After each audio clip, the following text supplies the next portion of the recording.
नमस्कार रसिक श्रोते हो आणि सर्व स्पर्धक मित्रांनो, अमरिंद मंडळातर्फे मी सर्वांचं स्वागत करते। या वर्षीची 14वी राज्यस्तरीय कैलासवासी उमेश शेणाय स्मृती प्रित्यर्थ वक्तृत्व स्पर्धा आम्ही आयोजित केली। आपल्याला सगळ्यांना माहिती आहे, जे काही नवीन स्पर्धक यावर्षी आमच्याशी जोडले गेले ऑनलाईनच्या मुळे, त्यांच्या माहितीसाठी थोडीशी माहिती देणं मला आवश्यक वाटतं की हे 14वं वर्ष आहे आणि सांगण्यास आनंद वाटतो की 75व्या वर्षामध्ये अमरिंद मंडळाने अमृत महोत्सवी वर्षात पदार्पण केलं। पण दुर्दैवाने करोनाची परिस्थिती उद्भवल्यामुळे आपण जी वक्तृत्व स्पर्धा आमच्या हॉलमध्ये घेतो तर ती आम्ही घेऊ शकलो नाही। परंतु तरी देखील करोनाच्या या कालावधीमध्ये आम्ही वक्तृत्व स्पर्धा घेण्याचं ठरवलं आणि तुम्ही जसे आज स्पर्धक आहात तसेच आमचे पूर्वीचे स्पर्धक होते, त्यांनी आम्हाला या कामामध्ये मदत केली आणि ही स्पर्धा आपण ऑनलाईन घ्यायचं ठरवलं। वस्तुतः आपण ज्यावेळेला प्रत्यक्ष स्पर्धा घेतो त्यावेळेला आपली स्पर्धा ही 2 टप्प्यांमध्ये केली जाते। पहिला टप्पा असतो हा नियोजित आणि त्याच्यातून 10 मुलं काढून आपण त्यांना 3 मिनिटाचा अवधी देऊन आयत्या वेळेला ती मुलं त्यांना 2 विषय, ते 2 चिठ्ठ्या उचलतात आणि त्याच्यातून एक चिठ्ठी निवडून त्याच्यावरती ते त्यांचं सादरीकरण करत असतात। पण आपण 8 मार्चला ही स्पर्धा जाहीर केली, पण करोनाच्या दुसऱ्या लाटेमध्ये एवढा तडाखा आपल्या महाराष्ट्रामध्ये सगळ्यांना बसला आणि त्यामुळे दुर्दैवाने आम्ही डेट वाढवत नेली। पण तरी सुद्धा आम्हाला जेवढा प्रतिसाद ऑनलाईन मिळायला हवा होता तेवढा नाही मिळाला। तरी सुद्धा 21 जणांनी नोंदणी केली आणि 18 जणांनी व्हिडिओ पाठवले, हे सांगायला मला खूप आनंद होतो। म्हणजे ह्या परिस्थितीमध्ये सर्व स्पर्धकांनी खूप संयम बाळगला। म्हणजे रिझल्ट सुद्धा आम्हाला लावायला उशीर झाला, स्पर्धेची तारीख वाढवायला लागली आणि सगळ्या तडजोडी करायला लागल्या। आम्ही सुद्धा मंडळामध्ये पोहोचू शकत नव्हतो, तरी सुद्धा हे सगळं सहन केलं आणि तुम्ही खूप संयम बाळगलात, याबद्दल मला आधी सगळ्यांचं अभिनंदन करायचंय। तुम्ही नोंदणी केलीत आणि तुम्ही सगळ्यांनी व्हिडिओ पाठवलेत, याबद्दल देखील तुमचं अभिनंदन करायचंय। आणि आता मी मुद्द्यावर येते। आपण 5 विषय दिलेले होते। एक होता तिची किंकाळी रानातच विरते आहे, वाढते आरक्षण, घटत्या नोकऱ्या, बँकांचे खाजगीकरण, समस्या की समाधान, हिमालय वितळतोय, नद्या आटतायत आणि लॉकडाऊन एक वरदान। आपल्या स्पर्धेचं दिवसेंदिवस असं वैशिष्ट्य आहे की आपण साधारणतः मुलांकडून, म्हणजे जे आपले स्पर्धक पहिले दुसरे तिसरे येऊन गेले त्यांच्याकडून सुद्धा आपण काही विषय मागवत असतो, त्यांचेही सल्ले घेत असतो आणि त्याच्यातूनच प्रेक्षक पसंतीचा स्पर्धक निवडायचा अशी संकल्पना पुढे आली। मी अमरिंद मंडळाच्या संपूर्ण कार्यकारी समितीचे तसेच विश्वस्तांचे आणि सर्वांचे आभार मानते की ऑनलाईन राज्यस्तरीय वक्तृत्व स्पर्धा घेण्याची त्यांनी मान्यता दिली आणि म्हणून आपण सर्वजण आज हा कार्यक्रम करू शकलो, तुम्ही भाग घेऊ शकलात। त्यामुळे आता या स्पर्धेबद्दल मी सांगितलं 5 अधिक 6 6 मिनिटाचा अवधी दिलेला होता आणि ह्या सगळ्या करोनाच्या परिस्थितीमध्ये आम्ही असं डिसिजन घेतला सर्वांनी मिळून की आपली दुसरी स्पर्धा जी होते, म्हणजे दुसरी राऊंड जी होते की ऑनलाईन उत्स्फूर्त बोलण्याची, ती आपण कॅन्सल केली आणि आपण पहिली स्पर्धा त्याच्यातून आपण 3 स्पर्धक निवडलेले आहेत जे विजेते आहेत आणि एक प्रेक्षक पसंतीचा स्पर्धक निवडलेला आहे। आतापर्यंत तुम्ही जशी आम्हाला साथ दिली तशी ह्याच्यापेक्षा 4पट 5पट साथ आम्हाला अपेक्षित आहे। हे वर्ष आपलं सगळ्यांचंच, गेले 2 वर्ष आपण करोनाशी सामना करतोय आणि मला नक्की आशा आहे की जरी आमचं 75व्या वर्षात पदार्पण असलं तरी पुढल्या वर्षी आपली वक्तृत्व स्पर्धेची 15वं वर्ष असेल आणि जरी आम्ही 75 वर्ष पूर्ण करत असलो तरी आम्ही त्याचे कार्यक्रम दिमाखामध्ये साजरे करू शकू। करोनाही गेलेला असेल आणि त्यावेळेला तुम्ही उत्स्फूर्तपणे प्रतिसाद द्याल आणि महाराष्ट्रातून, म्हणजे आता सुद्धा रत्नागिरी मधून वगैरे सुद्धा आमच्याकडे व्हिडिओ आलो, त्याचा मला आनंद होतोय। पण जेवढी जास्तीत जास्त, तुम्हीच आमचे ब्रँड अँबॅसेडर आहात, त्यामुळे तुम्हीच जेवढं जास्तीत जास्त आपल्या मित्रांपर्यंत ही स्पर्धा पोचवाल तेवढी ही स्पर्धा जास्त चांगली होईल आणि हेल्दी कॉम्पिटिशन असेल। कारण मला असंही अनुभव आले की काही जणांनी आम्हाला विचारलं की परीक्षक कोण आहेत सांगा, म्हणजे परीक्षकांवरून तुम्ही भाग घेणार आहात का, तर तसं पण होता कामा नये। आपल्याच कंपूपुरतं सुद्धा हे राहता कामा नये। तर तुम्ही तरुण आहात आणि जर आपण भव्य दिव्य आणि सगळ्यांना घेऊन जायचं ठरवलं तर मला वाटतं सगळ्यांनी आपापली मनं पण उघडी केली पाहिजेत, आपली कवाडं उघडली पाहिजेत आणि अधिकाधिक लोकांपर्यंत अमरिंद मंडळाची नव्हे, ही आपली स्पर्धा आहे असं मानून आपण सर्वांनी त्याच्यामध्ये सहभाग घेतला पाहिजे आणि त्याचा प्रसार केला पाहिजे. आता मी over to the Ravindra Dhawale सरांना विनंती करते. त्यांनी आजचे परीक्षक आपले जे होते, आपल्या प्रथेप्रमाणे आपण परीक्षक सांगत नाही, पण आता आम्ही ते परीक्षक कोण होते याची उत्सुकता तुम्हाला आहे, तर त्यांच्याबद्दलची माहिती रवींद्र ढवळे सर देतील, त्यांचा परिचय करून देतील. आणि परीक्षकांपैकी माननीय श्री विनायक कुलकर्णी सर आज आपल्यामध्ये सामील झालेले आहेत. 2 परीक्षक जे उरलेले होते ते आपल्यामध्ये आजच्या मीटिंगला येऊ शकलेले नाहीत, पण त्यांनी आपल्याला सगळ्यांना शुभेच्छा दिल्यात, सगळ्यांचं अभिनंदन केलंय, हे त्यांच्या वतीने मी सांगते. आणि ढवळे सरांना विनंती करते की त्यांनी कार्यक्रमाचा पुढला भाग सुरू करावा. मी रवींद्र ढवळे, अमरिंद मंडळाचा कार्यकारिणी सदस्य आणि सहकार्यवाह.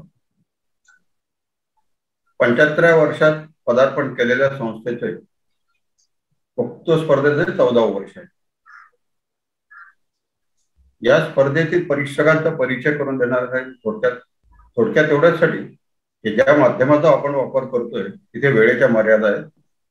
त्यामुळे सर्वप्रथम परीक्षक मंडळातील बुजुर्ग आणि सिनियर मोस्ट अनुभवी असं व्यक्तिमत्व म्हटलं तर माननीय विनायक कुलकर्णी. विनायक कुलकर्णी हे अर्थतज्ञ आणि गुंतवणूक सल्लागार म्हणून प्रसिद्ध आहेत. आर्थिक विषयावर त्यांची 13 पुस्तकं प्रसिद्ध झालेली असून अनेक वृत्तपत्रातून आर्थिक गुंतवणूक यावर त्यांचे लेख प्रसिद्ध झालेले आहेत. महाराष्ट्रभर आर्थिक साक्षरतेसाठी वेगवेगळ्या ठिकाणी सातत्यानं व्याख्यानं देत त्यांनी लोकांच्या मध्ये गुंतवणुकीबद्दल जागरूकता निर्माण केलेली आहे.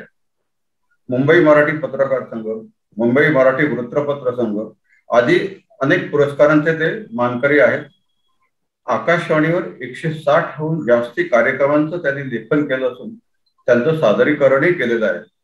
तर असे मान्यवर विनायक कुलकर्णी आपल्या इथे उपस्थित आहेत.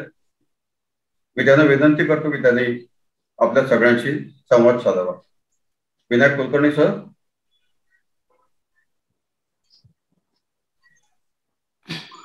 स्पर्धेविषयी आपलं मनोगत व्यक्त करतायत विनायक कुलकर्णी सर.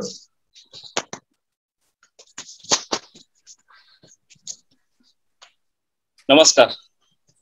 सर्वप्रथम मी अमरिंद मंडळाचं कौतुक करतो एवढ्यासाठी की या करोनाच्या काळात सुद्धा अशा प्रकारचं वक्तृत्व स्पर्धेचं नियोजन केलं आणि भले ते 21 व्हिडिओ आले, 21 स्पर्धकांनी नोंदणी केली आणि 18 जण आले, पण तरी सुद्धा हा प्रयत्न मला अतिशय स्तुत्य वाटतो. त्याबद्दल मी मंडळाचं पहिलं अभिनंदन करतो. आणि खरं सांगायचं तर इतके महिने चिकाटीने संयम ठेवून स्पर्धकांनी सुद्धा तेवढं त्यांनी व्हिडिओज पाठवले. फक्त मला एकच इथे गोष्ट सांगायची आहे की मला हे परीक्षण करताना सर्वप्रथम मी काय बघितलं, आलेले सर्व व्हिडिओज मी एक सामान्य श्रोता म्हणून पहिल्यांदा ऐकले.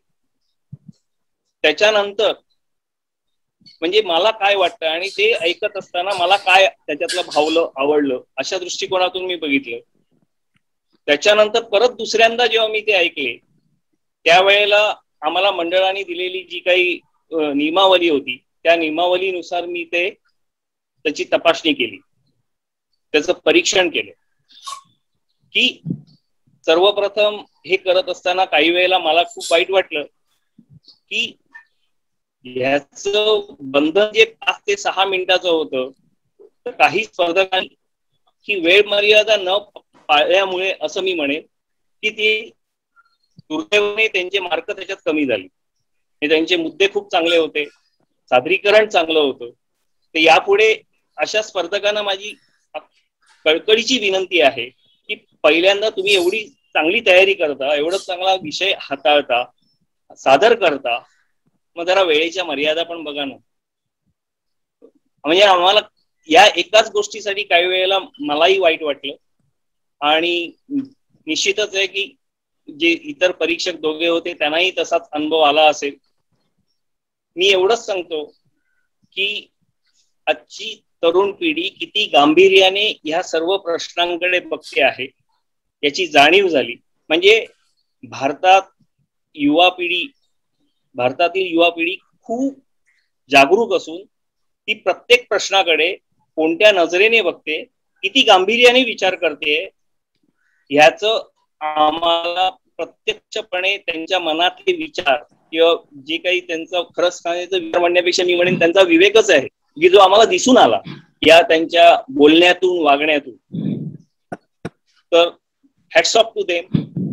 आणि एकच गोष्ट सांगतो की याच्यामध्ये 1-2 स्पर्धक असे होते की त्यांनी चक्क वाचून दाखवलं आणि ते कळत होतं की ते वाचतायत.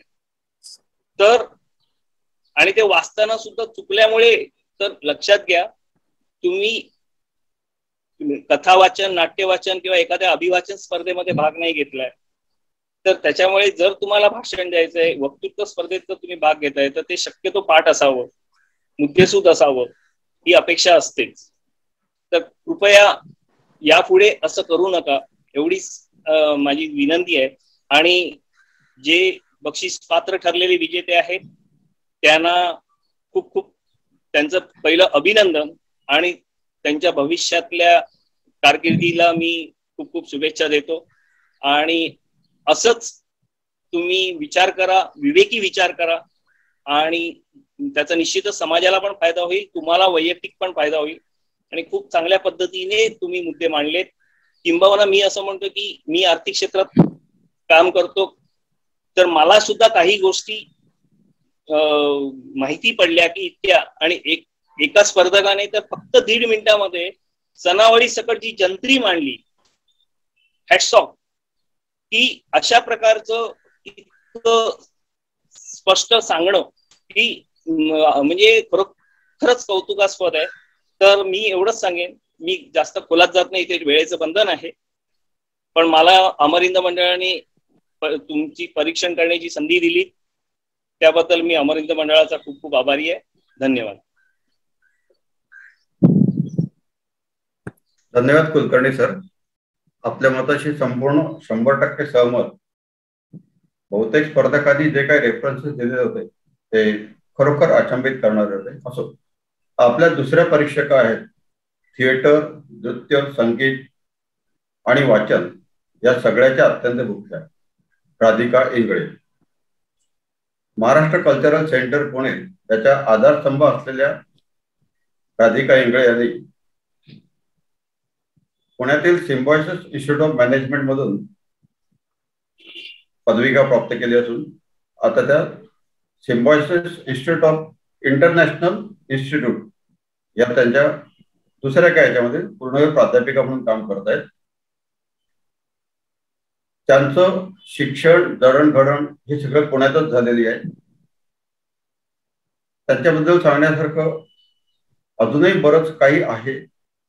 प्रायोगिक रंगभूमीवरील एक उत्कृष्ट कलाकार, जी गौरव पुरस्कार विजेत्या, अभिनय म्हणून, दिग्दर्शन म्हणून, लेखिका म्हणून असं बहुढंगी बहुआयामी असलेल्या व्यक्तिमत्व असलेल्या राधिका इंगळे. खरं तर त्या या स्पर्धकांशी संपर्क साधण्यासाठी येणार होत्या, पण त्यांच्या घरी काही मेडिकल इमर्जन्सी आल्यामुळे ते येऊ शकले नाहीत. त्यांनी सगळ्या स्पर्धकांना सॉरी सांगितलं. त्यांची मतं त्यांनी सीमा मॅडम यांच्याकडे दिलेली आहेत. आपले तिसरे परीक्षक आहेत प्राध्यापक अजित जोशी, मुंबईतील डहाणूकर महाविद्यालयाचे माजी विद्यार्थी, चार्टर्ड अकाउंटंट. त्याच महाविद्यालयामध्ये काही वर्ष प्राध्यापक म्हणून त्यांनी काम केलं. त्याच्यानंतर पार्लेटक विद्यालय असोसिएशन इन्स्टिट्यूट ऑफ मॅनेजमेंट इथे त्यांनी प्राध्यापक म्हणून काम केलं आणि सध्या ते रुईया महाविद्यालयाच्या वेलिंग्टन इन्स्टिट्यूट ऑफ मॅनेजमेंट मध्ये प्राध्यापक म्हणून कार्यरत आहेत. विद्यार्थी दशेमध्ये मुंबईतील एकही स्पर्धा अशी नसेल, वक्तृत्व स्पर्धा, जिथे अजित जोशींनी भाग घेतलेला नाही किंवा बक्षीस मिळवलेलं नाही. नुसतंच मुंबई नाही तर महाराष्ट्रात जिथे जिथे नामवंत वक्तृत्व स्पर्धा होतात तिथे जाऊन अजित जोशींनी त्यांच्या यशाचा झेंडा फडकवलेला आहे. अगदी मोजक्या किंवा वांगी दाखल सांगायचं झालं तर साताराच्या रयत शिक्षण संस्थेची वक्तृत्व स्पर्धा, जी संपूर्ण महाराष्ट्रात मानाची समजली जाते, त्या स्पर्धेचं विजेतेपद त्याने मिळवलंय. ठाण्याची निगो पंडितराव वक्तृत्व स्पर्धा, या स्पर्धेत त्यांचा रेकॉर्ड अजून तसाच आहे. लागोपाठ 2 वर्ष ज्युनियर महाविद्यालय आणि सिनियर महाविद्यालय याच्यातून त्यांनी येऊन प्रथम क्रमांक तिथे मिळवलेला आहे. रुईया महाविद्यालयातर्फे घेतली जाणारी गोवर्धन पारिक स्मृती वक्तृत्व स्पर्धा याचेही ते विजेते आहेत. इतरही अनेक स्पर्धा गाजवणारे अजित जोशी हे जास्त करून ओळखले जातात ते भारतीय संविधानाच्या त्यांच्या अभ्यासाबद्दल. अजित जोशी सुद्धा आज येऊ शकले नाही, पण त्यांनी स्पर्धेबद्दल स्पर्धकांच्या बद्दल त्यांचे विचार जे थोडं व्यक्त केले ते मी आता तुमच्या समोर सादर करण्यासाठी आमचे सहकारी आर.डी. जोशी यांना विनंती करतो. नमस्कार. अमर हिंद मंडळासारख्या मुंबईतल्या एका प्रतिष्ठित संस्थेने त्यांच्या वक्तृत्व स्पर्धेसाठी परीक्षक म्हणून मला बोलावलं, याच्याबद्दल मी सर्वप्रथम त्यांचा आभारी आहे. माझ्यापेक्षा ज्येष्ठ आणि जास्त समजूतदार अशा परीक्षकांनी तुम्हाला त्यांचे फीडबॅक दिलेले असतील किंवा ते देतील, पण मला एक 3-4 गोष्टी आवर्जून सांगाव्याशा वाटल्या म्हणून मी तुमच्याशी बोलायला आलेलो आहे. पहिली तर गोष्ट अशी जी मला अतिशय अप्रिशिएट करावीशी वाटते, कौतुक करावं असं वाटतं, की तुमच्या सर्वांकडे, सर्व स्पर्धकांकडे भरपूर माहिती आहे, भरपूर वेगवेगळे तपशील आहेत. इतिहासातले, वेगवेगळ्या देशांमधले, वेगवेगळ्या कालखंडांमधल्या व्यक्ती, त्यांचे कर्तृत्व, त्यांचे कोट्स, वेगवेगळ्या घडलेल्या घटना, या सगळ्या गोष्टींचे अनेक तपशील हे तुमच्या भाषणात येतात. ही अतिशय चांगली गोष्ट आहे. पण त्याचबरोबर एक महत्वाची गोष्ट अशी आहे की आपण ज्या इंटरनेटच्या, बिग डेटाच्या, मोबाईलच्या जगात राहतो आहोत, तिथे अशा प्रकारची माहिती मोठ्या प्रमाणावर उपलब्ध असते. ती तुम्ही मिळवताय, कौतुकास्पद आहे, परंतु ती नुसती माहिती मिळवून चालत नाही, तर त्या माहितीचं एक अतिशय सुसंगत अशी एक मांडणी करावी लागते.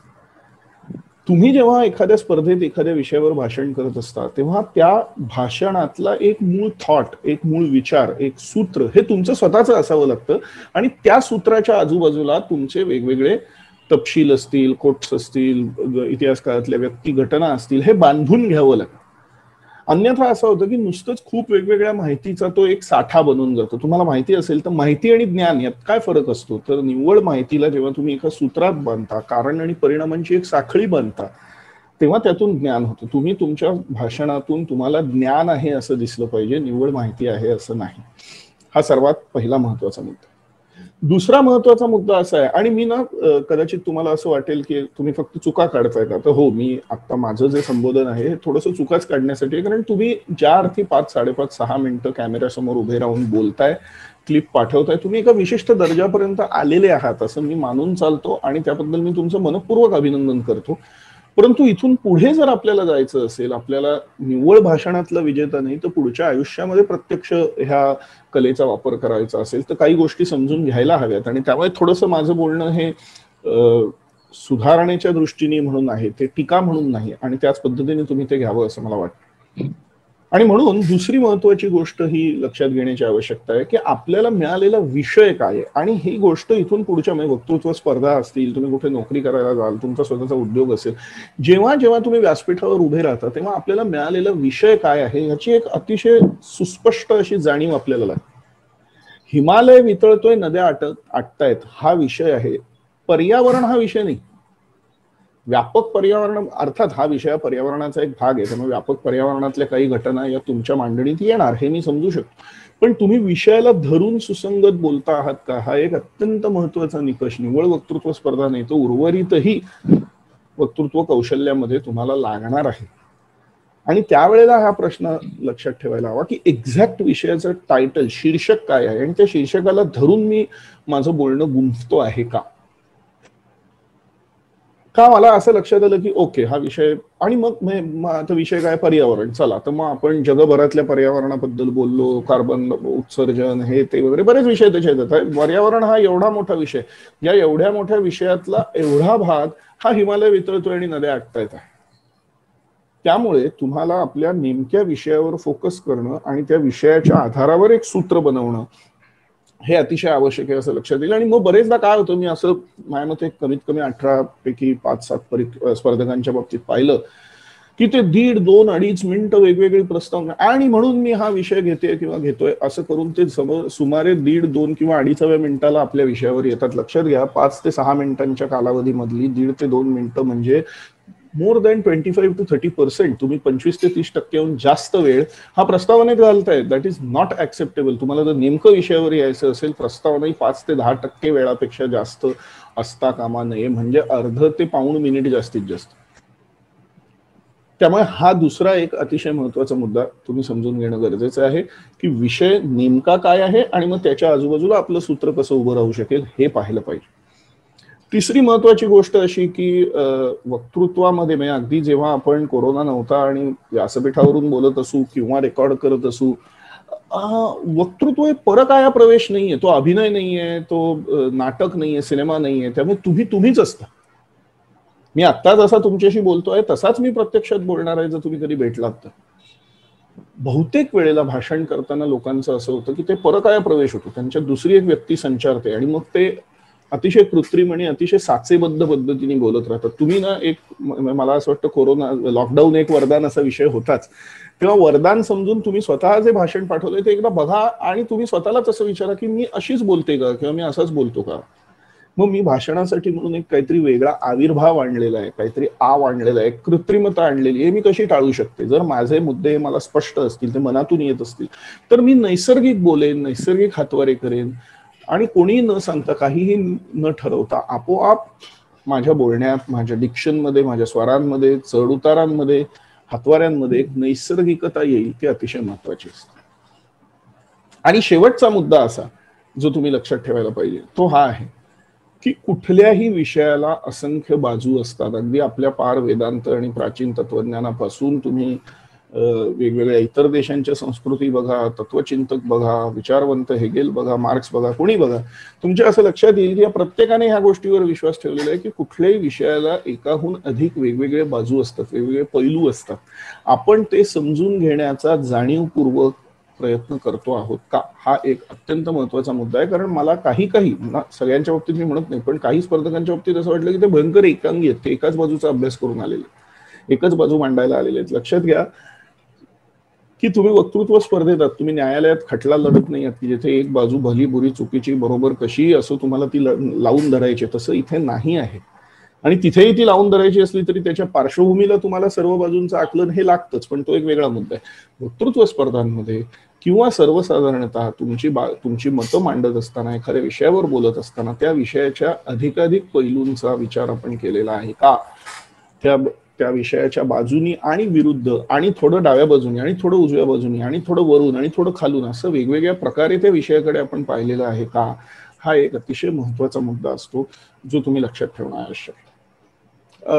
जिंकलेल्यांचं अभिनंदन, हरलेल्यांनी दुःख मानू नये वगैरे असं सहसा मी कुठल्याच स्पर्धेला परीक्षक म्हणून गेलो तर बोलत नाही. माझं म्हणणं आहे की जिंकण्यासाठी जरूर आपण जायला हवं. हरलं असेल तर आपण नैराश्यात जाण्याची आवश्यकता नाही, आपला आत्मविश्वास हरवण्याची आवश्यकता नाही, पण आपल्याला थोडं तरी वाईट वाटलं पाहिजे, तरच आपल्याला एक उत्साह, एक ऊर्जा मिळते, एक खुमखुमी येते की नाही मी पुढच्या वेळेला स्वतःमध्ये सुधारणा करीन आणि याहून जास्त चांगलं वक्तृत्व सादर करीन.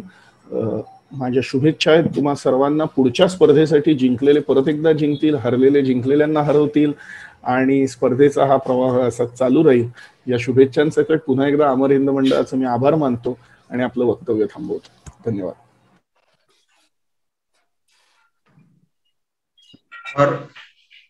मुद्देसूद आणि समर्पक असं आपल्या स्पर्धेचं किंवा स्पर्धकांचं विवेचन जोशी सरांनी केलं होतं. त्यांचा व्यक्तिशः आपण आभार मानूच नंतर, आता ते इथे उपस्थित नाही आहेत म्हणून. या व्यतिरिक्त आणखीन एक परीक्षक यावर्षी पहिल्यांदाच आम्ही नेमले होते. त्या परीक्षकांचं नाव नाही घेता येणार कारण ते सगळे परीक्षक हे आमचे प्रेक्षक होते. 3 बक्षिसं परीक्षकांनी दिली होती आणि परीक्षकांच्या वतीनं असं नाही, पण मी एक आयोजक म्हणून निश्चित सांगू शकतो की निर्णय हा खरोखर एकमताचा होता. कारण पहिले दोन्ही नंबर जे आलेले आहेत ते परीक्षकांच्या दोघांच्याही पसंतीचे होते. 3ऱ्या नंबरसाठी थोडं परवानगीमुळे न होतं तसं, पण एक मताचा निर्णय होता एवढा निश्चित. अजित जोशी मगाशी म्हटलं तसं हे भारतीय संविधानावरील अभ्यासासाठी जास्त प्रसिद्ध आहे. आम्ही त्यांना विनंती केली होती या विषयावरती तुम्ही तुमची जर काही मतं मांडली तर जरा बरं होईल. जसं आता विद्यार्थ्यांना स्पर्धकांना तुमचं मार्गदर्शन मिळालं तसंच हा एक वेगळा विषय भावी काळासाठी आम्हाला आमच्या प्रेक्षकांना स्पर्धकांना उपयोगी होईल. त्यांनी त्याच्यासाठी एक सुरेख व्हिडिओ करून पाठवला, तो आपण नंतर ऐकूच. सध्या या पुढील कार्यक्रमाची सूत्र सीमा कोलटकर यांच्याकडे मी देतोय. धन्यवाद. तत्पूर्वी रजा घ्यायच्या अगोदर तुम्ही सगळेजण अमृत महोत्सवी वर्षात अमरहिंद मंडळाशी जोडले गेलेले आहात, ते याच्या पुढेही असेच जोडलेले राहावे. आमच्याकडून तुमच्याशी सातत्याने संपर्क साधला जाईल. आमच्या वेगवेगळ्या कार्यक्रमांचं तुम्हाला माहिती दिली जाईल. त्याचा जरूर फायदा घ्या. मंडळाला सहकार्य करा. धन्यवाद.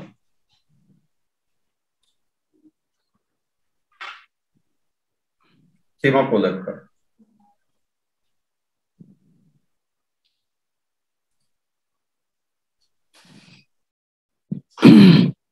आवाज म्यूट आहे मॅडम.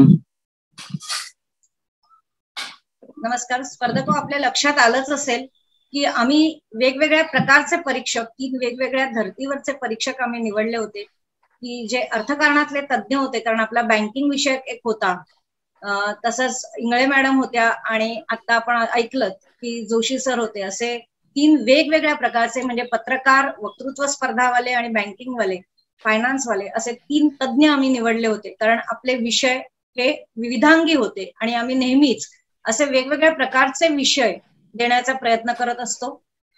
हे परीक्षक सुचवण्यासाठी आपल्यातलेच आमचे स्पर्धा गाजवलेले जे आमचे स्पर्धक असतात, जे आम्हाला याच्यासाठी मदत करत असतात वक्तृत्व स्पर्धेसाठी, तर ते आम्हाला सुचवत असतात. आणि तरी देखील आमच्या संपूर्ण अमरिंद मंडळाची जी कमिटी आहे ती हे सगळे निर्णय घेत असते. संविधान हा विषयावरती आपल्यातल्याच एका स्पर्धकांनी सांगितलं की आम्हाला परीक्षकांनी जर काही सांगितलं तर आम्हाला ऐकायला आवडेल, म्हणून जोशी सरांनीच आपल्यासाठी संविधानावर त्यांनी काहीतरी भाष्य केलंय, तर ती क्लिप आता आपण ऐकूया. आणि over to RD Joshi. Clip दाखवा.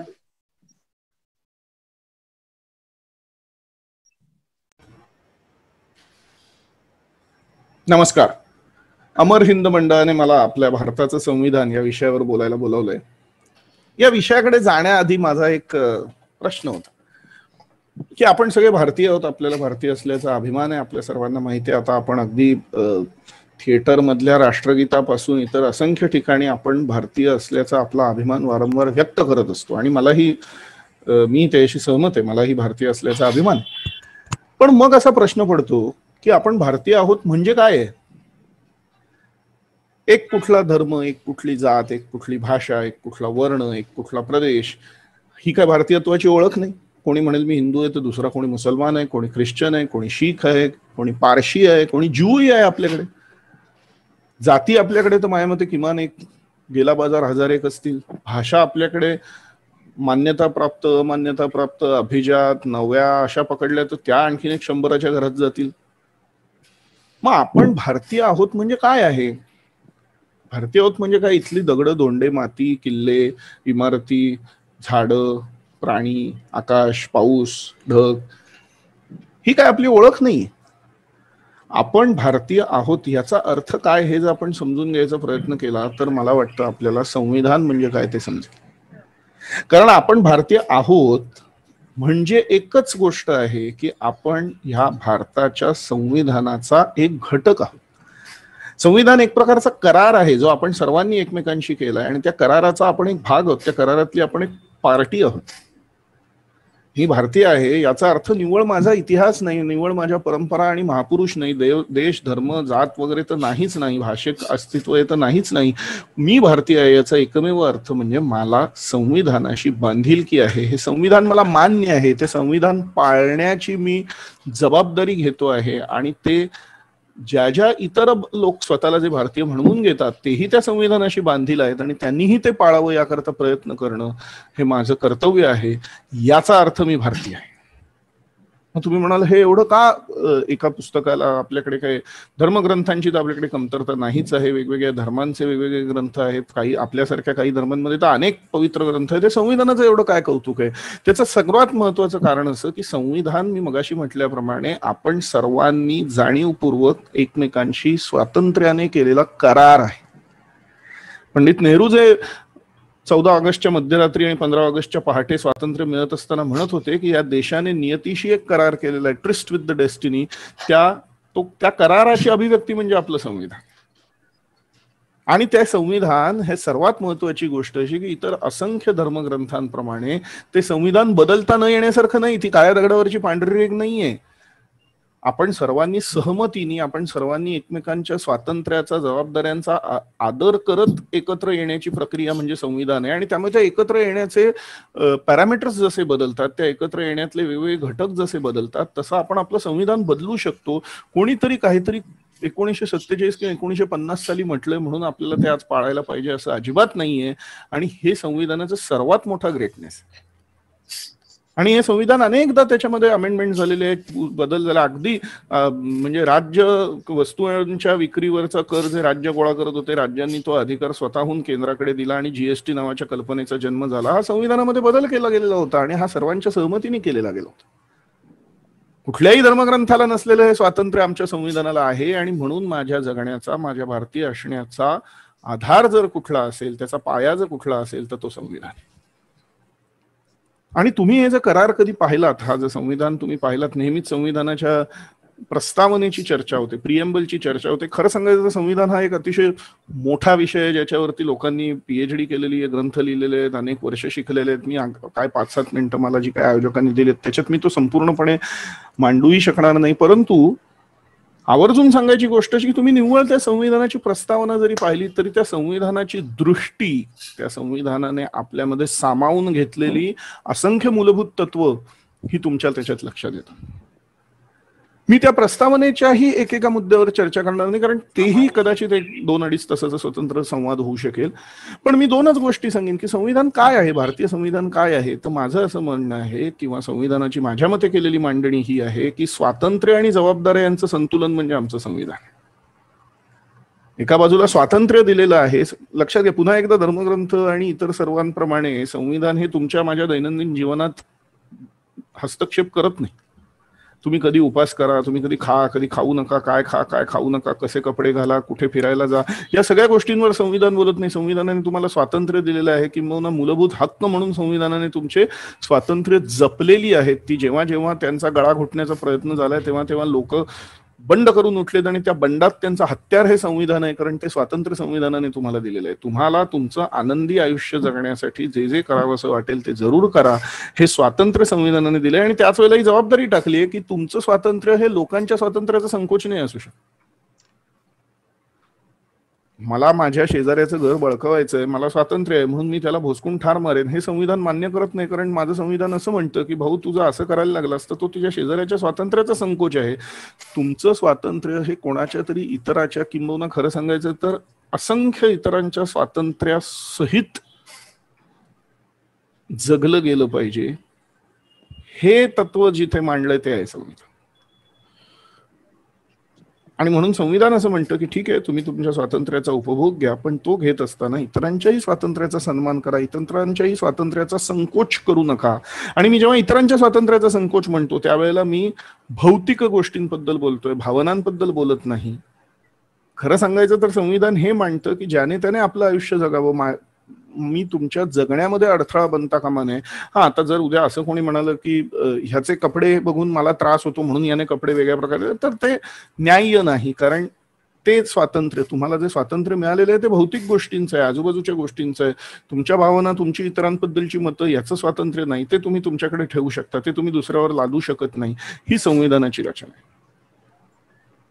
आणि म्हणून स्वातंत्र्य आणि जबाबदाऱ्यांचं संतुलन साधत आणि त्या अनुषंगाने जी तत्व येत जातात, म्हणजे संविधानाचा जो गाभा आहे, जो आत्मा आहे, तो प्रत्येक व्यक्तीला दिलेलं संपूर्ण स्वातंत्र्य आणि त्या व्यक्तीने दुसऱ्याच्या स्वातंत्र्याच्या संकोच करू नये बाळगलेली अपेक्षा, या 2 मूलभूत तत्वांवर तो गाभा उभा राहिलेला आहे, आत्मा उभा राहिलेला आहे संविधानाचा. आणि मग त्यामधून सर्वांना समान संधी मिळावी असा समाजवाद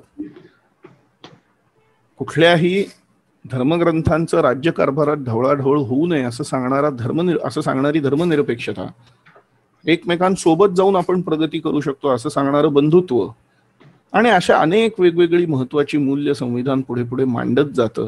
त्या मूल्यांनी ते आपल्या जगण्याची चौकट आखत जातं. आणि माझ्यावर विश्वास ठेवा की ह्या चौकटीत जर आपण प्रामाणिकपणे राहू शकलो, खूप नंतरच्या काळामध्ये जशा सुधारणा झाल्या, कदाचित काही गोष्टी संविधानाच्या मूलभूत तत्वांच्या विरुद्धही झाल्या असतील, त्यावेळेला न्यायालयानेही त्याच्या विरुद्ध भूमिका घेतलेली आता आपण अगदी काल आजच्या पेपरामध्ये पाहिलेलं आहे की जो कायदा ब्रिटिशांनी टिळक आणि गांधींविरुद्ध वापरलेला होता तो देशद्रोहाचा कायदा, खरोखर सेडिशनचा कायदा आजही योग्य आहे का हा प्रश्न सर्वोच्च न्यायालयाचे न्यायमूर्ती विचारतायत. तो प्रश्न विचारण्याचा अधिकार जो त्यांना दिलेला आहे तो संविधानाने दिलाय, हे लक्षात ठेवू. त्यामुळे ही एक सतत चालू राहणारी प्रक्रिया आहे. कधीतरी त्यात आपल्याकडनं चुका होणार आहेत, कधीतरी आपण काहीतरी खूप ग्रेट करणार आहोत, हे सगळं होत राहणार आहे. परंतु हे होत असताना ही कल्पना, संविधान शेवटी सगळं संपल्यावर संविधान काय, तर ती एक कल्पना आहे, ते काय एक पुस्तक नाही, ती एक कल्पना आहे. आणि ती कल्पना ही आहे की आपण सर्वजण परस्परांच्या सहमतीने, परस्परांच्या संमतीने, परस्परांचा सन्मान करत आणि त्याच वेळेला स्वतःचं आयुष्य, स्वतःचे पर्याय निवडत आनंदाने जगू शकतो, प्रगती करू शकतो. ही कल्पना, ही परस्पर सौहार्दाची आणि परस्परांच्या सोबत राहण्याची कल्पना म्हणजे संविधान आहे. या कल्पनेशी आपण एकनिष्ठ राहू आणि आपल्या भारताचं संविधान अधिकाधिक सशक्त करत नेऊ. म्हणजे मी तर असं म्हणेन की एक असा काळ उगवेल कुठल्या तरी दूरच्या भविष्यामध्ये, कदाचित एक स्वप्नरंजन म्हणू आपण, परंतु ही स्वप्नरंजनात असा एक कुठला तरी काळ येईल की ज्या वेळेला लिहिण्याची, एक वही पुस्तक बनवण्याची गरजही उरणार नाही. आणि हे संविधानाची मूलभूत तत्व आपण इतके अंगीकार करू की आपल्याला एकमेकांच्या सौहार्दाने कसं राहायचं हे जगणं आपल्याला उमजून जाईल. आणि तो माझ्या मते भारतीय संविधानाचा सर्वोत्तम अत्युच्च विजय असेल. बाकीची सर्व प्रगती, बाकीची सर्व महासत्ता बनणं, हे ते वगैरे बाकीच्या सगळ्या गोष्टी आपोआप येतील. आणि ही शक्ती, ही ताकद जर कशात असेल तर ती आपल्या संविधानात आहे असं मला प्रामाणिकपणे वाटतं. या संविधानाबद्दल ते लिहिण्यामध्ये ज्यांनी अत्यंत महत्वाची भूमिका घेतली ते डॉक्टर बाबासाहेब आंबेडकर, त्याच्या अंमलबजावणीमध्ये ज्यांनी अतिशय महत्वाचं काम निभावलं डॉक्टर पंडित जवाहरलाल नेहरू, या सर्वांचं आपण स्मरण ठेवू आणि हे संविधान येत्या काळात अधिकाधिक सशक्त आणि अधिकाधिक आपल्या जगण्याला समृद्ध बनवेल अशी पुन्हा एकदा मी आशा व्यक्त करतो आणि माझं एक छोटंसं वक्तव्य थांबवतो. धन्यवाद.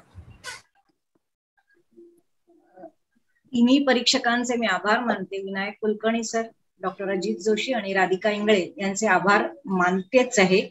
पण त्याच वेळेला आमचे कैलासवासी उमेश शेणाळे स्मृत्यर्थ ही जी स्पर्धा घेतली जाते तर त्यांच्याबद्दल थोडीशी माहिती असणं आपणास गरजेचं आहे असं मला वाटतं. फिलॅन्टेलिक म्हणजे स्पोर्ट्स मधली पोस्टाची तिकीट जमवण्याची त्यांना छंद होता आणि त्यांनी ऑलिम्पिक मध्ये पदक मिळवलं होतं. हा शब्द आपल्यासाठी नवीन असेल पण स्टॅम्प्स गोळा करणं, तर क्रीडा क्षेत्रातली स्टॅम्प्स त्यांनी गोळा केले होते. आणि त्यांनी 1996 साली अटलांटाला, सिडनीला आणि तसेच 92 साली बार्सिलोनाला त्यांनी प्रतिनिधित्व केलं होतं आपल्या देशातर्फे आणि त्यांनी पदक विजेते होते. तसेच ते आमच्या मंडळाचे कार्यवाह होते आणि त्यामुळे त्यांच्या स्मरणार्थ काही उमेश शेणाळे स्मृतिप्रित्यर्थ राज्यस्तरीय स्पर्धा ही गेली 14 वर्षे आपण भरवत आहोत. आमच्या मंडळाचे कार्यवाह दीपक पडते हे आपल्याला संबोधन करणार आहेत. ते आज आपल्यामध्ये उपस्थित आहेत. तर त्यांना मी विनंती करते की त्यांनी आपल्या स्पर्धकांशी आणि आपल्या प्रेक्षकांशी संवाद साधावा. नमस्कार. सगळ्यांचे आभार मानून झाले. सगळं छान छान आणि खूप सुंदर सीमा आणि सगळे परीक्षक बोललेत. जोशी सरांनी आता संविधानावर पण आपल्याला बरंच छान मार्गदर्शन केलेलं आहे. मी फक्त एवढंच सांगेन की ही स्पर्धा पूर्णत्वात नेण्यासाठी आमच्या ज्या सहकार्यांनी विशेष मेहनत घेतली त्यांचे मी आभार मानतो. सीमा कोल्हटकर, रवींद्र ढवळे, तसेच आमचे टेक्निकल गोष्टी सांभाळणारे RD जोशी यांचं मी मंडळातर्फे आणि माझ्या सगळ्या सहकार्यांतर्फे आभार मानतो. तसेच आमचे स्टाफ तुषार यांनी देखील या पेंडेमिक पिरियडमध्ये, कारण खूप कठीण आहे मंडळात येणं आणि हे सगळं करणं. तुम्हाला पण सगळ्यांना तो अनुभव असेल. तर त्या परिस्थितीत देखील सगळ्यांनी एका मनाने आणि एका विचाराने ही स्पर्धा यशस्वी केली आहे. त्याबद्दल सगळ्यांचे आभार. तुम्ही स्पर्धेत भाग घेतल्याबद्दल तुमचे आभार सगळ्यांनीच मानलेत. मी एवढंच सांगेन, हे आता जो सरांनी सांगितलं किंवा आधी कुलकर्णी सरांनी पण सांगितलं, वक्ता आणि प्रवक्ता मधला फरक तुमच्या लक्षात आला असेल. वक्ता स्वतःचे विचार मांडतो आणि प्रवक्ता हा दुसऱ्यांचे विचार रेटून नेण्याचा प्रयत्न करतो, जेणेकरून ते उत्स्फूर्त तर होत नाहीच आणि ते बॉडी लँग्वेज मध्ये पण जमत नाही. मग त्या बॉडी लँग्वेज जर प्रॉपर नसेल तर तेवढं ते उत्स्फूर्त व्याख्यान पण होऊ शकत नाही. तर वक्ता होताना आधी तुम्ही जसं त्यांनी सांगितलं अभ्यासपूर्वक पाहिजे, तर त्या पद्धतीत केलं तर अजून वाढेल. सीमानी आणि ढवळे सरांनी पण सांगितलंय की आता येणारं आमचं 75वं वर्ष आहे, 74वी आमची व्याख्यानमाला आहे. त्याचं पण तुम्हाला सगळी माहिती मिळेल. आवर्जून त्याच्यात पण तुम्ही भाग म्हणजे तुम्ही पाहू शकाल, ती ऐकू शकाल आणि आमच्या बरोबर अमरिंद मंडळाबरोबर जोडले जावे हीच आमची इच्छा आहे. सगळ्या टीमचे मी परत एकदा आभार मानतो आणि माझे 2 शब्द संपवतो. नमस्कार स्पर्धको. आज आपल्यामध्ये आमच्या विश्वस्त उर्मिला शेणा या देखील आपलं कौतुक करायला उपस्थित आहे. त्यांचं देखील मी स्वागत करते. तसेच काही मंडळाचे पदाधिकारी देखील आपल्यामध्ये उपस्थित आहेत, त्यांचं देखील मी स्वागत करते. आणि आमच्या कार्यवाहाने आभार मानले, त्याच्यामध्ये काही खास आभार मला मानायचे असं मी त्यांना सांगितलं होतं. त्यामुळे त्या 2 तरुणाईचे मला आभार मानावेसे वाटतात. ते म्हणजे चित्ततोष खांडेकर आणि निखिल बेलोटे. चित्ततोष गेले हे 5 वर्ष आमच्या संपर्कात आहे आणि विषय ठरवणं, परीक्षक देणं किंवा या सगळ्या एकंदरीत गोष्टींमध्ये तो आमच्या बरोबर चर्चा करत असतो. काळ बदलत आहे, गतीने काळ बदलत आहे, त्यामुळे तरुणाईनी सुद्धा ह्याच्यामध्ये आम्हाला मदत करावी, कार्यकर्ता म्हणून मंडळाशी जोडलं जावं ही आमची अपेक्षा आहे. आणि मला वाटतं ती अपेक्षा कुठेतरी थोड्याफार प्रमाणामध्ये पूर्ण होती असं मला वाटतं.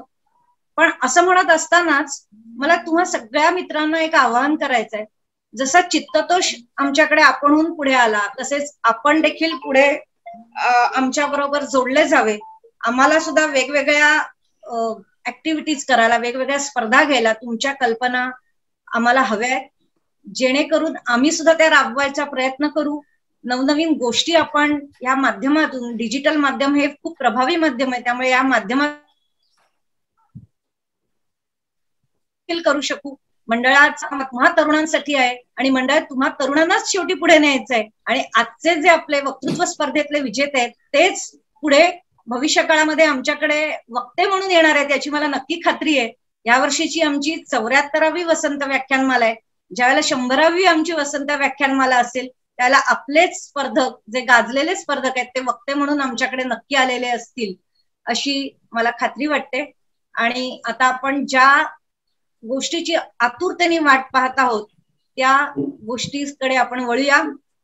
पण आपल्या स्पर्धकांपैकी कोणाला जर बोलायची इच्छा असेल, 2 शब्द बोलायची इच्छा असेल तर कृपया आम्हाला सांगा, म्हणजे आम्ही तुम्हाला संधी देऊ शकतो या प्लॅटफॉर्मवरून बोलायची. तर कोणी बोलू इच्छित असाल तर कृपया सांगा, नाहीतर आपण आपल्या शेवटच्या म्हणजे आपल्या अंतिम निकालाकडे आपण वळूया.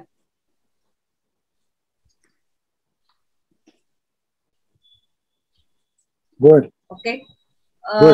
मला असं वाटतं की येस, वेळ कमी आहे. 21 जणांनी भाग घेतला, 18 जणांनी व्हिडिओ पाठवले. स्पर्धा चुरशीची झाली. व्हिडिओ करून पाठवलेले असले तरी त्यासाठी खूप मेहनत प्रत्येकाने घेतलेली आहे, त्यामुळे सगळ्यांचं अभिनंदन. विजेते, अंतिम विजेते आहेत 3य क्रमांक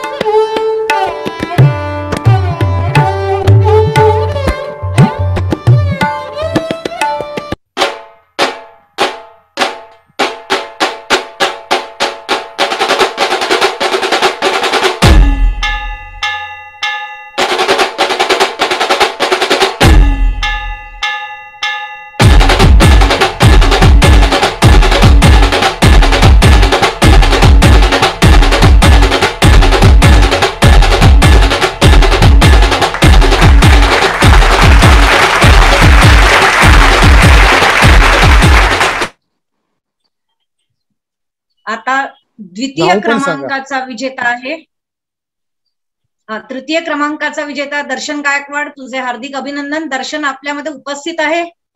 सो आणि दर्शनला आपण घेऊया का स्क्रीनवरती? हो हो, सगळ्यांना बघता. दर्शन तुला काही? येस दर्शन.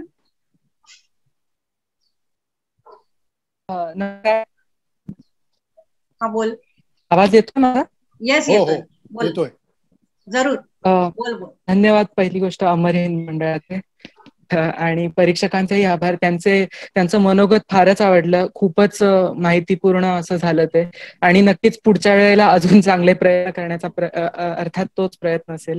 धन्यवाद आपल्या सगळ्यांचे पुन्हा एकदा. अभिनंदन तुझं आणि कौतुक आहे आणि आभारी आहोत. आता द्वितीय क्रमांक आहे, द्वितीय क्रमांकाचा विजेता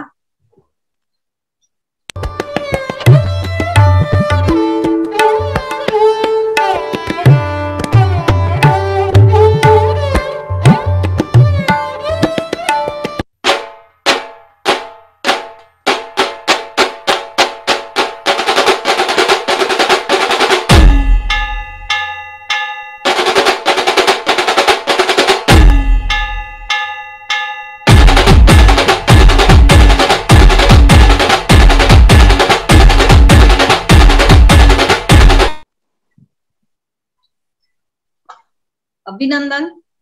आता आपल्यामध्ये तो उपस्थित आहे का? सुजित कळंगे. हो मॅडम. येस प्लीज तुझा व्हिडिओ. सुजित. Yes madam. सध्या बोला. धन्यवाद. सध्या शेताकडे असल्यामुळे इकडे प्रॉब्लेम येऊ शकतो. आणि 2 वर्षांपूर्वी दुसरा होतो, त्यानंतर सलग 2 वर्ष उत्स्फूर्त फेरीला सिलेक्ट झालो नव्हतो आणि आता या वर्षी दुसरा. याचा फार आनंद होतो मनापासून. आणि अमर हिंद कायम स्मरणात राहणारी स्पर्धा आहे आणि अनेकांना उभं करेल हा विश्वास आहे. शुभेच्छा. धन्यवाद. खूप खूप धन्यवाद आणि अभिनंदन. आता प्रथम क्रमांकाचा विजेता आहे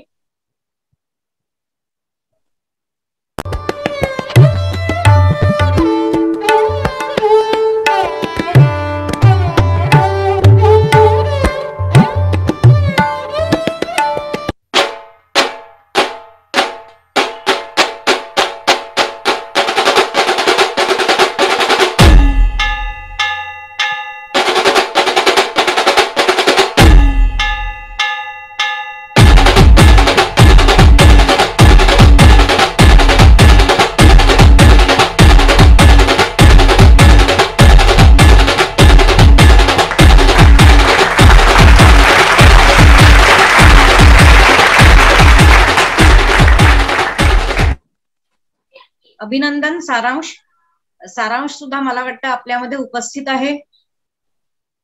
सांगण्यास आनंद वाटतो की ही जी पारितोषिक आहे ते 7,000 रुपये रोख, स्मृतिचिन्ह आणि प्रशस्तीपत्रक हे पहिल्या क्रमांकाचं पारितोषिक आहे. 5,000 रुपये रोख, स्मृतिचिन्ह आणि प्रशस्तीपत्रक हे दुसऱ्या क्रमांकाचं पारितोषिक आहे आणि 3,000 रुपये रोख, स्मृतिचिन्ह आणि प्रशस्तीपत्रक हे तिसऱ्या क्रमांकाचं पारितोषिक आहे. सारांशचं पूर्ण नाव? सारांश सोनार आपल्यामध्ये आहे का? माझा आवाज पोहोचतोय आपल्यापर्यंत मॅडम? हो पोहोचतोय. मला माफ करा, मी व्हिडिओ ऑन नाही करू शकत आता तांत्रिक अडचणीमुळे, पण मी ऑडिओच्या माध्यमातून माझी प्रतिक्रिया थोडक्यात सांगतो. ओके.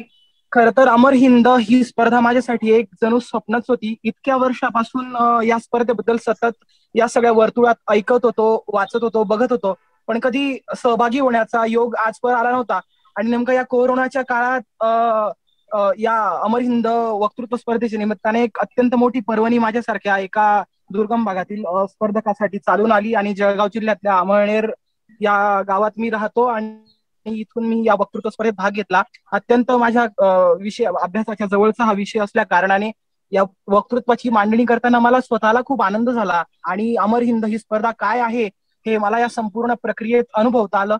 म्हणजे खरंच खूप मोठा आनंदाचा क्षण आहे माझ्यासाठी. मी सर्व आयोजकांना या ठिकाणी धन्यवाद देतो आणि एकच शब्द या ठिकाणी असं सांगतो, तो म्हणजे असा की जसं मगाशी आपण आवाहन केलं की या संपूर्ण प्रक्रियेशी आम्ही विजेते जोडले जाऊ, तर मी निश्चितच या ठिकाणी वचन देतो की ही अमर हिंद स्पर्धा आमच्या माध्यमातून कशी पुढे जाईल अधिक आणि कसं जास्तीत जास्त लोकांपर्यंत घेऊन जाता येईल यासाठी मी आजपासून या अमर हिंद परिवाराचा एक भाग असेल असं वचन देतो आणि आपल्या सगळ्यांचे आभार मानतो. सगळ्यांना धन्यवाद देतो. मनपूर्वक आभार.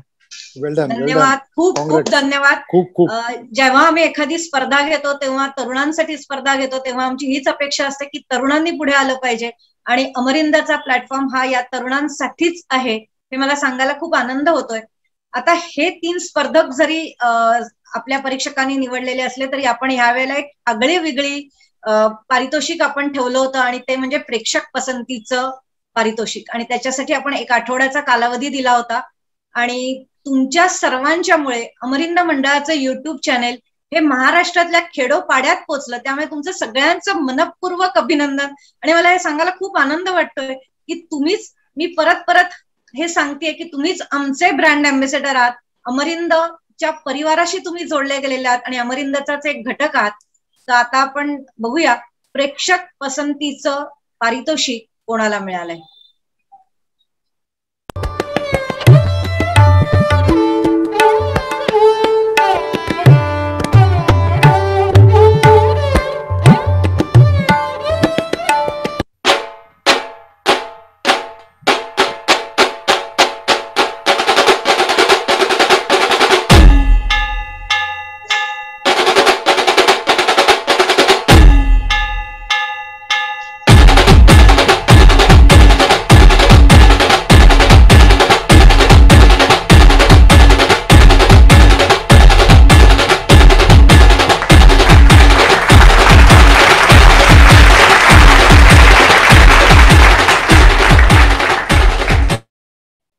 अभिनंदन सिद्धी.